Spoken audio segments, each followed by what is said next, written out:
The call came at 7:23 on a Tuesday morning, cutting through the quiet hum of my Portland apartment like a blade through silence. I was nursing my second cup of coffee, watching the rain streak down my kitchen window, when my phone buzzed against the granite counter. Mom's name flashed on the screen. Eli. Her voice was clipped, businesslike in that way she used when she wanted to sound in control but wasn't. "We need you to get to Providence Medical Center.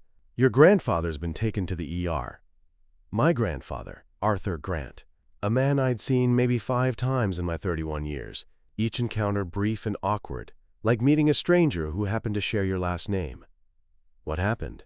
I asked, already reaching for my keys. "He had a fall, nothing too serious, but at his age." She trailed off, and I could hear Dad's voice in the background, muffled but urgent. "We'll meet you there." The line went dead. Before we jump back in, tell us where you're tuning in from, and if this story touches you, make sure you're subscribed, because tomorrow I've saved something extra special for you. I drove through the morning drizzle, my mind churning. Arthur Grant existed in my family like a ghost story everyone had agreed to stop telling. The few times I'd asked about him as a kid, Mom would get that pinched look around her eyes and change the subject. Dad would mutter something about old family business and disappear behind his newspaper. Even Sophie, who usually knew everything about everyone, would just shrug and say he was complicated. Providence Medical Center's ER was the usual controlled chaos of beeping monitors and antiseptic smell. I found Arthur in room 7, a small pale figure nearly swallowed by the hospital bed. His silver hair was matted against his skull, and his weathered hands lay motionless on the white sheets. He looked smaller than I remembered, more fragile. I waited for my parents to appear. They didn't. "Are you family?" A woman in scrubs approached, her dark hair pulled back in a neat ponytail. Her name tag read Dr. Lena Morales. "I'm his grandson, Eli Grant. My parents called about a fall?" Something flickered across her face, quick as a shadow. "Can we talk privately?" She led me to a small consultation room that smelled like industrial coffee and worry. "Mr. Grant, your grandfather's injuries are complex." "Yes, he has a recent contusion on his left temple, but that's not what concerns me." I leaned forward. "What do you mean?" "He's severely dehydrated, malnourished, and showing signs of chronic neglect. His clothes were dirty, his hygiene poor. This isn't just about a fall, Mr. Grant. How long has he been living alone?" The question hit me like cold water. I didn't know. I didn't know anything about Arthur Grant's life, where he lived, how he spent his days, whether anyone checked on him. "I'm not sure," I admitted, the words tasting bitter. Dr. Morales nodded, her expression softening. "He's been drifting in and out of consciousness. When he's lucid, he keeps talking about keeping promises, and something about papers. Do you know what that might mean?" I shook my head, feeling something dark and heavy settling in my chest. Where were my parents? Why weren't they here, holding vigil, demanding answers? The truth hit me with sickening clarity. They'd dumped this on me and left. "Can I see him?" I asked. Back in room 7, Arthur's eyes were open, pale blue and distant. When he saw me, something shifted in his expression. "Eli?" His voice was barely a whisper. "I'm here, Grandpa." He tried to sit up, failed, then fixed me with a stare that was suddenly sharp, urgent. "The papers. You have to. Can't let them." His words dissolved into mumbling, but his grip on my wrist was surprisingly strong. I stayed until he fell asleep again, watching the rise and fall of his chest, wondering what secrets lived behind those closed eyes and why my parents had abandoned him here with nothing but lies about a simple fall.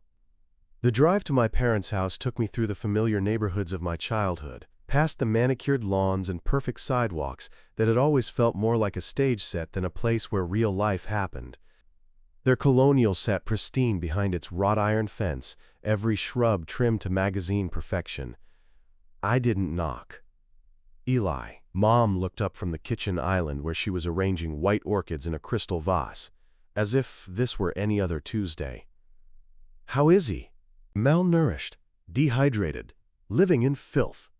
The words came out harder than I'd intended.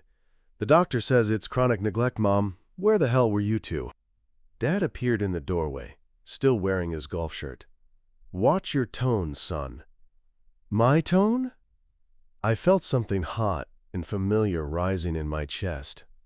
The same anger I'd swallowed for years. Arthur is lying in that hospital bed because nobody's been checking on him. You called me like it was a scraped knee. Your grandfather made his choices, Dad said, settling into his leather recliner with practiced dismissal. We offered help years ago. He refused it. So you just abandoned him? Mom's hands fluttered around the orchids.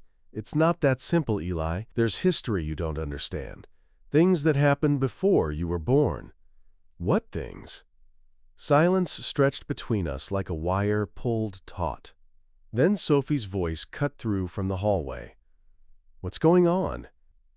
My sister appeared, yoga mat tucked under her arm, blonde hair pulled back in that effortless way that had always made her look like she'd stepped out of a catalog. Even at 27, she carried herself with the easy confidence of someone who'd never questioned whether she was loved. Arthur's in the hospital, I said. Badly neglected. Mom and Dad left him there alone. Sophie's face crumpled with concern. Oh no, is he okay? He's not okay, Soph. He's been living like a ghost while they've been playing house. Eli, don't be dramatic, Mom said, her voice taking on that sweet, patronizing tone I remembered from childhood. We had dinner reservations.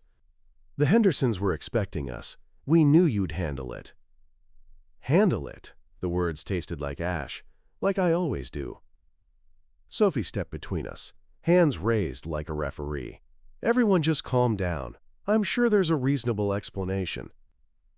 The explanation, I said, looking directly at my parents, is that you've written him off like he doesn't exist. Just like you did to me every time things got complicated. Dad's jaw tightened. That's enough. You've always been dramatic about being the responsible one. Someone in this family has to be practical. Practical? I laughed, but there was no humor in it. Is that what we're calling abandonment now? I turned to leave, but Dad's voice followed me. There are things about your grandfather you don't understand, Eli. Old history, complicated history. I stopped at the door. Then maybe it's time someone told me the truth. But they said nothing. And I walked out into the rain with Arthur's whispered words echoing in my head. The papers. You have to. Can't let them. Whatever my grandfather was trying to protect, whatever secrets my parents were keeping, I was done, being the responsible one who asked no questions.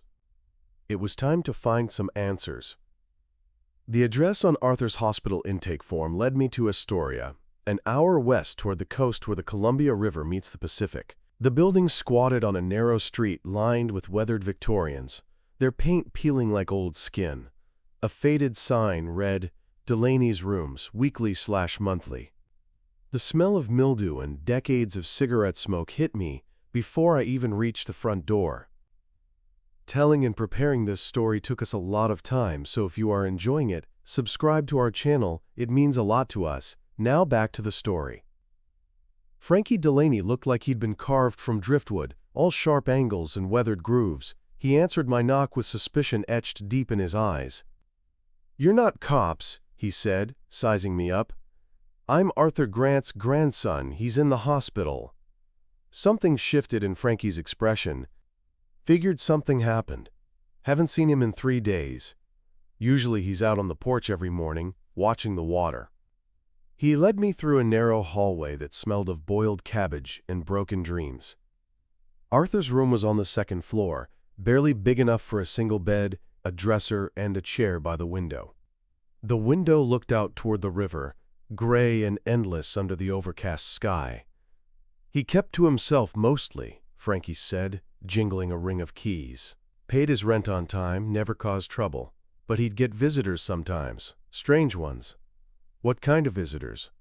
Couple weeks back, this woman showed up. Real agitated. Asking questions about his time in the Navy.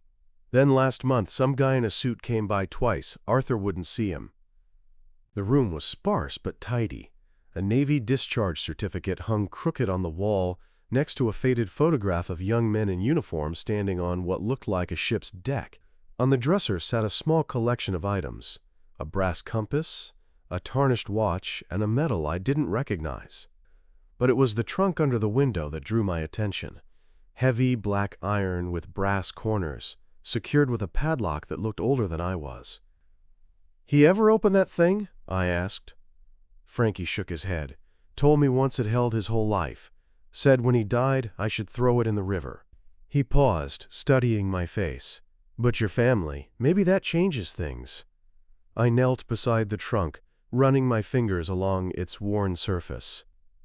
Whatever Arthur was trying to tell me about papers, whatever secrets my parents refused to discuss, the answers might be locked inside this box. "He used to make phone calls late at night," Frankie continued. "Always the same time, around midnight.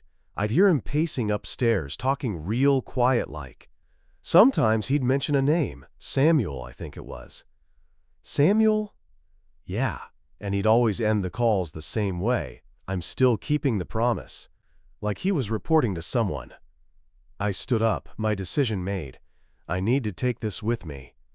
Frankie nodded slowly. "He always said you were the good one in the family, the one who'd understand." He handed me a crowbar from his maintenance closet. "Whatever's in there, son, he wanted someone to find it eventually. Might as well be you." As I loaded the trunk into my car, I caught Frankie watching from the porch, his expression unreadable. Arthur had been living here alone, forgotten by everyone except the strangers who came asking questions, and whoever he called at midnight. The trunk sat heavy in my back seat, full of decades of secrets I wasn't sure I was ready to face.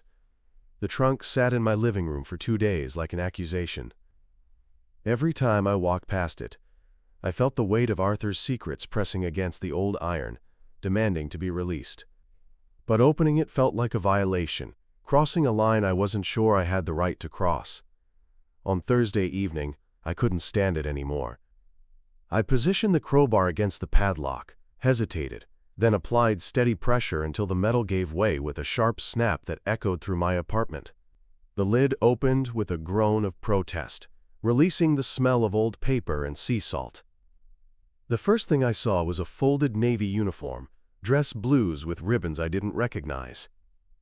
Beneath it lay stacks of photographs held together with rubber bands that crumbled at my touch. Most showed young sailors on liberty, grinning at the camera with the careless confidence of men who thought they'd live forever. But it was the manila folder at the bottom that made my hands shake. Portland Police Bureau Confidential was stamped across the front in faded red ink. Inside, I found a case file dated 1978, the pages yellowed but still legible. Missing person report. Samuel Boyd, age 32, longshoreman. Last seen October 15, 1978, near the shipping docks. Arthur's name appeared in the witness statements, marked as a quote, person of interest. The detective's notes were sparse, but pointed. Subject claims no knowledge of victim's whereabouts. Relationship described as close friendship dating to Navy service. Subject appears evasive, refuses polygraph. I flipped through the pages, my heart racing.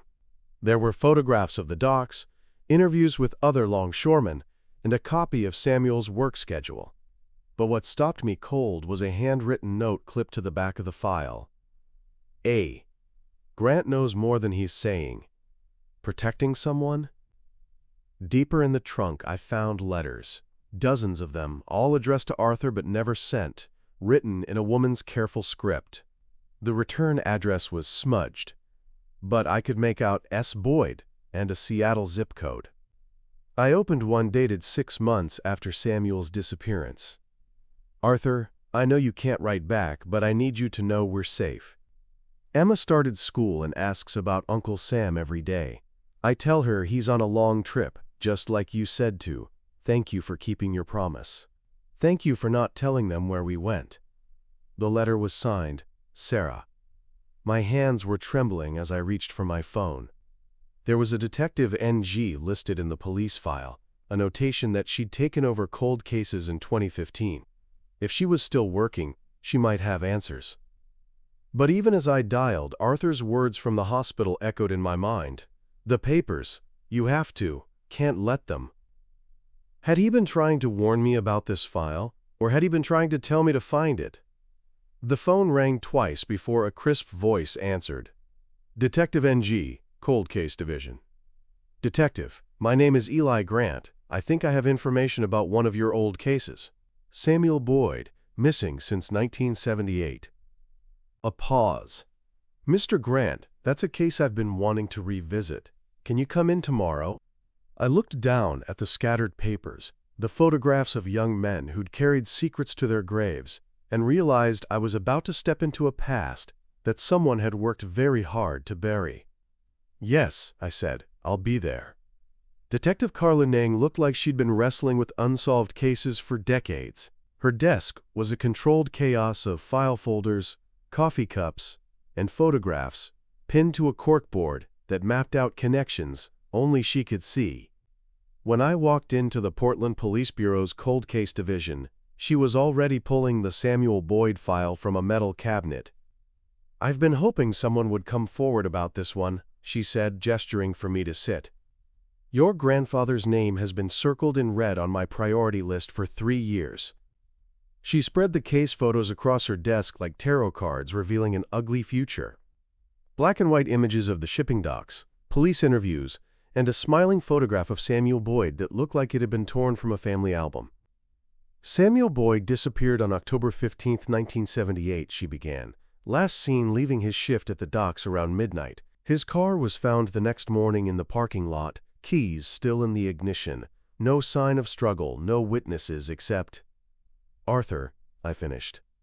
Your grandfather claimed he saw Samuel walking toward the pier around 11:30 that night, but insisted he didn't follow him. Said they'd had words earlier about some work dispute. She tapped a yellowed interview transcript. But his story never sat right with the original detectives. Too many holes, too much he couldn't remember. I pulled out the letters I'd found in Arthur's trunk. I think he was protecting someone. Detective NG's eyes sharpened as she read Sarah's letter. Samuel's sister. She and her daughter vanished the same week Samuel disappeared. We always assumed they'd left town out of grief, but this, she held up the letter, this suggests they were running from something. Or someone. Exactly. She leaned back in her chair. Samuel was a longshoreman, but he was also asking questions about shipping manifests that didn't match their cargo. Word was, he'd stumbled onto something he shouldn't have. Arms shipments, maybe drug running, the kind of thing that gets people disappeared. I thought about Arthur's late-night phone calls, his promise-keeping. You think Arthur helped Sarah and her daughter get away? I think your grandfather knew Samuel was in danger and couldn't save him, but he could save the family Samuel died protecting. She pulled out a magnifying glass and studied one of the dock photographs. See this? The original investigators missed it, but there's a figure in the background. Same height and build as your grandfather. So he was there. He was there, and he saw what happened. Question is, why didn't he ever come forward? I remembered Arthur's mumblings in the hospital, keeping promises, and his urgent grip on my wrist. Because whoever killed Samuel is still out there. Detective NG nodded grimly, and Arthur spent 45 years making sure they never found Sarah and Emma Boyd. She stacked the papers neatly. The question now is whether you want to help me finish what your grandfather started. I looked at Samuel's photograph, at the life cut short, at the decades of silence Arthur had carried like a stone in his chest. What do you need me to do? Talk to him. If he's willing to break his silence now, after all these years, we might finally be able to put Samuel Boyd to rest. Arthur was awake when I returned to the hospital, sitting propped against his pillows with a clarity in his eyes I hadn't seen before. The afternoon light streaming through the window made him look less fragile, more like the Navy veteran he'd once been.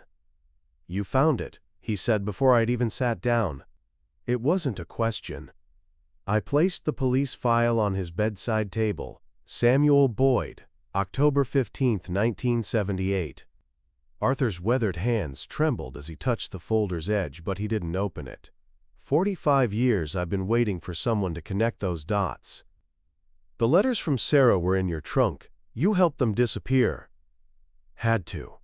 His voice was barely above a whisper. Sam was going to testify.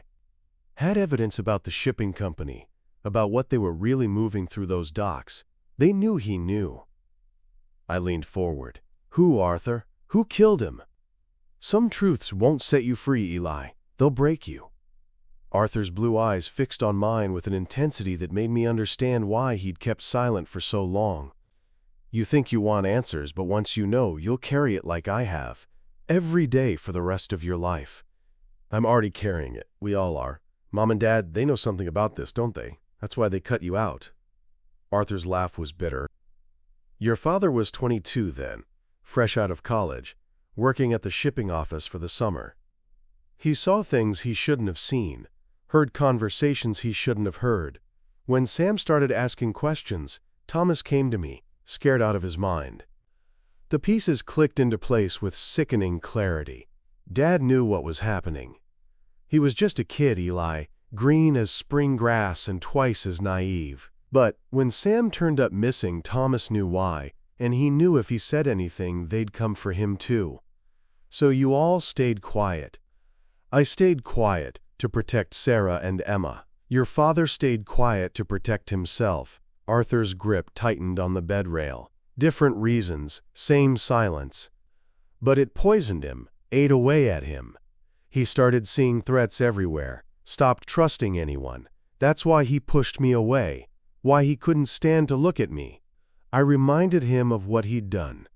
I felt the ground shifting beneath everything I thought I knew about my family. What about that night? Were you there when it happened?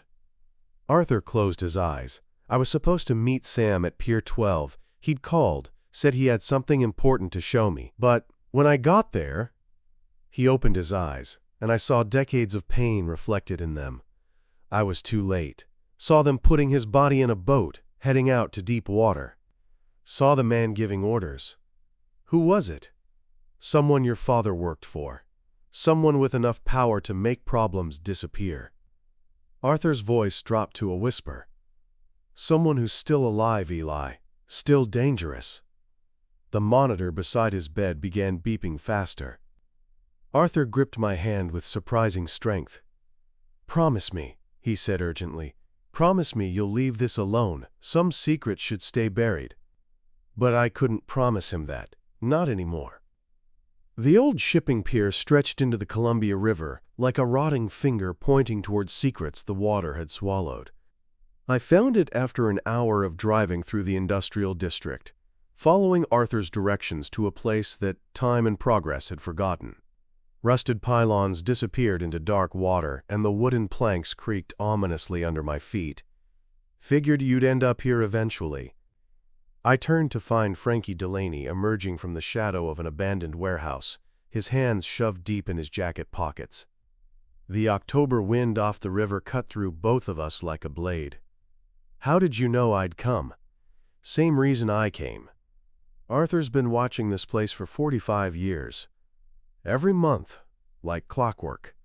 He'd take the bus down here and stand right where you're standing.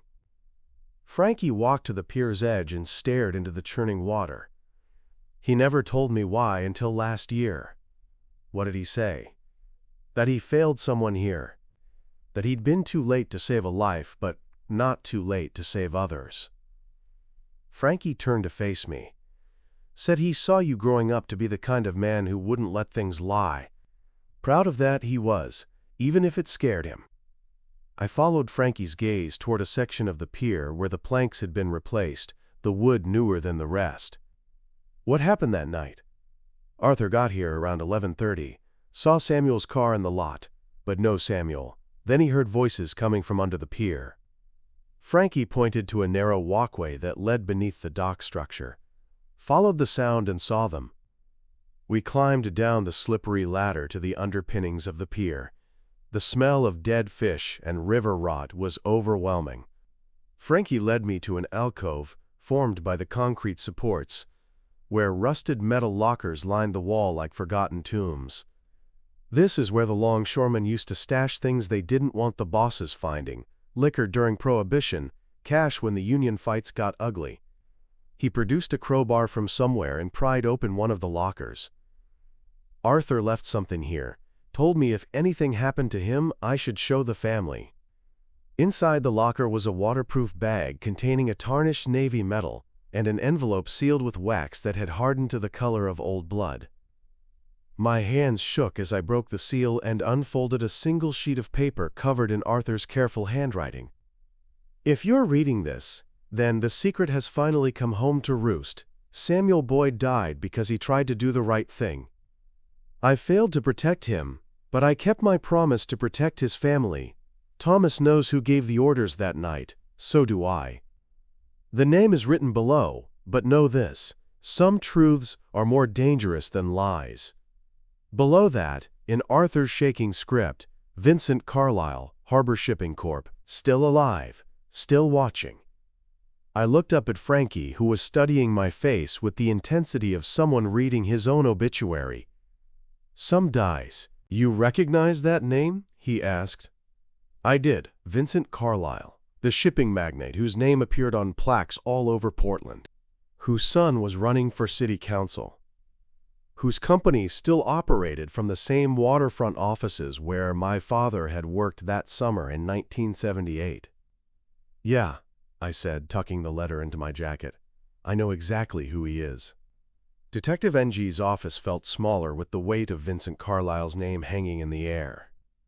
She'd been quiet for 5 minutes, staring at Arthur's letter and cross-referencing files on her computer. The clicking of her keyboard was the only sound breaking the tension. Vincent Carlisle, she finally said, leaning back in her chair. Harbor Shipping Corporation, still one of the biggest players on the waterfront. She pulled up a photograph on her screen. This is him at a charity gala last month, 83 years old and still sharp as a tack. The man in the photo looked like what he was: old money wrapped in expensive suits, silver hair, cold eyes, the kind of smile that never reached past his teeth. What did you find about Samuel's evidence? I asked. Everything Arthur suspected and more. She opened a thick folder. I spent yesterday digging through Harbor Shipping's records from 1978. Samuel Boyd wasn't just asking questions about irregular manifests. He documented them, photographed them. He had proof that Carlisle was using his shipping routes to move stolen military weapons. She spread photocopied documents across her desk.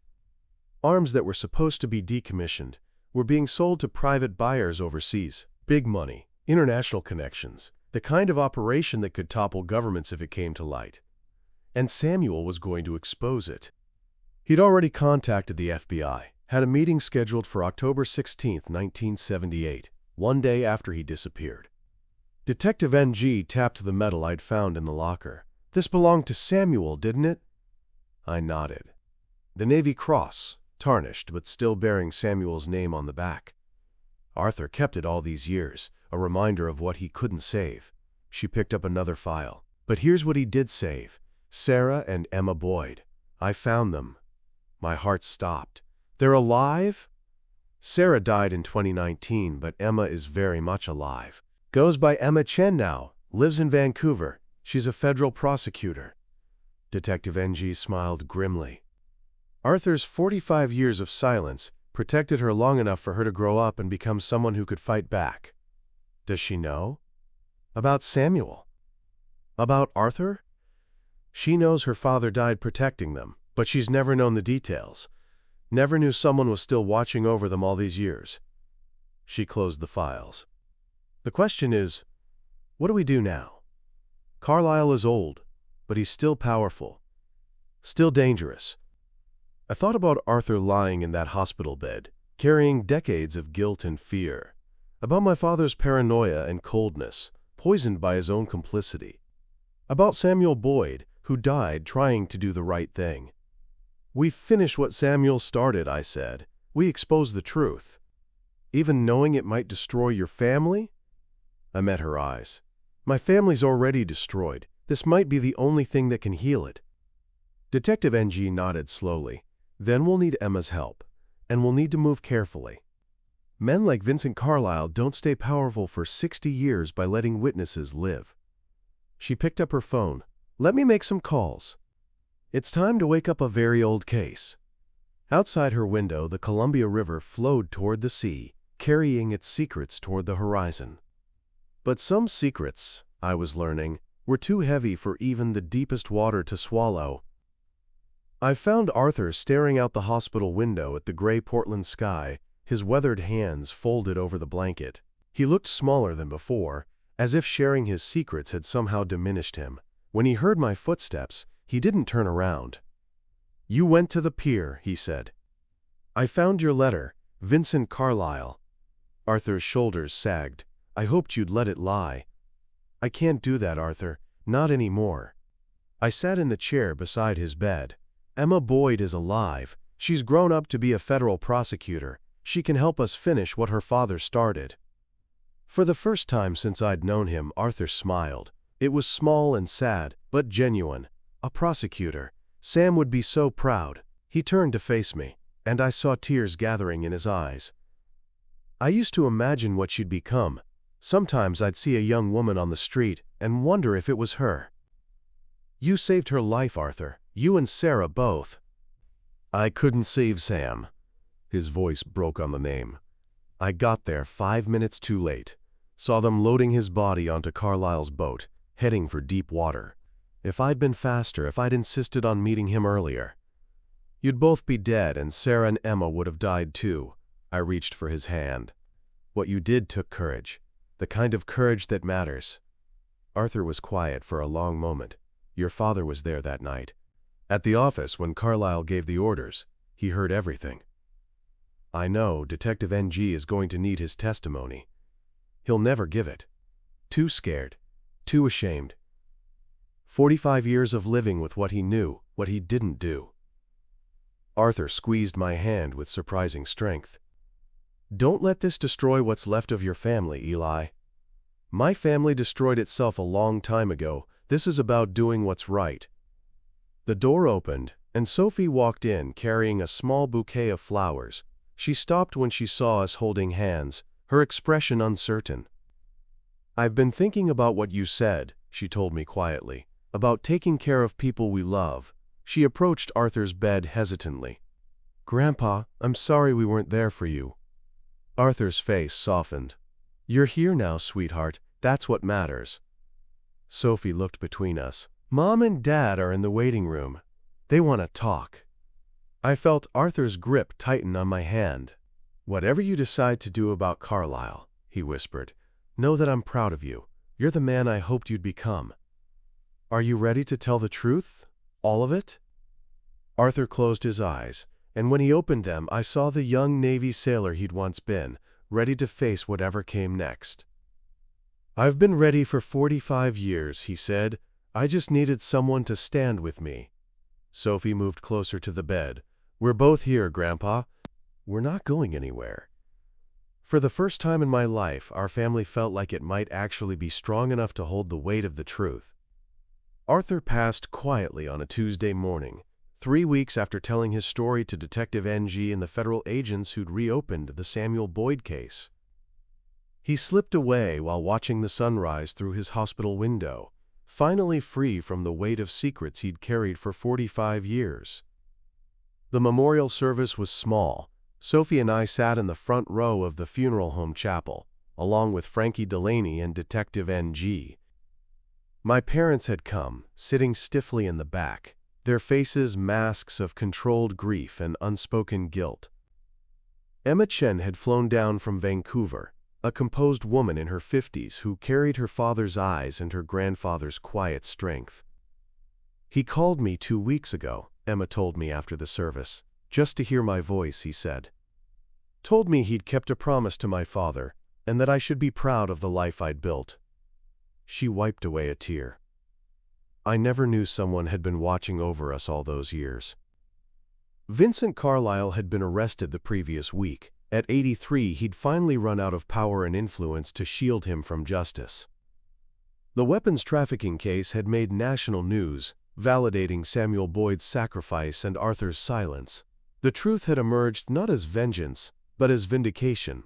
My father never testified. He'd left Portland the day after Arthur's confession. taking early retirement and moving to Arizona with my mother. They sent flowers to the funeral but couldn't face the reckoning their silence had demanded.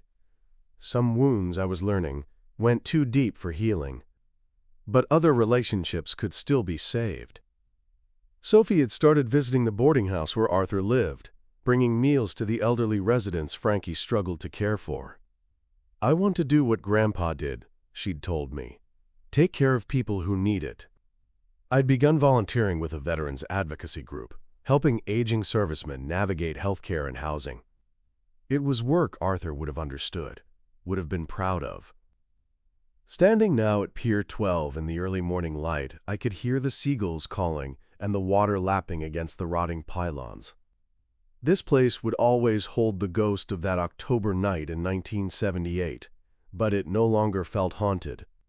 The truth had been told, justice served, and the promise kept. I placed Arthur's Navy Cross on the pier railing, where the sunrise caught its bronze surface and threw light across the dark water.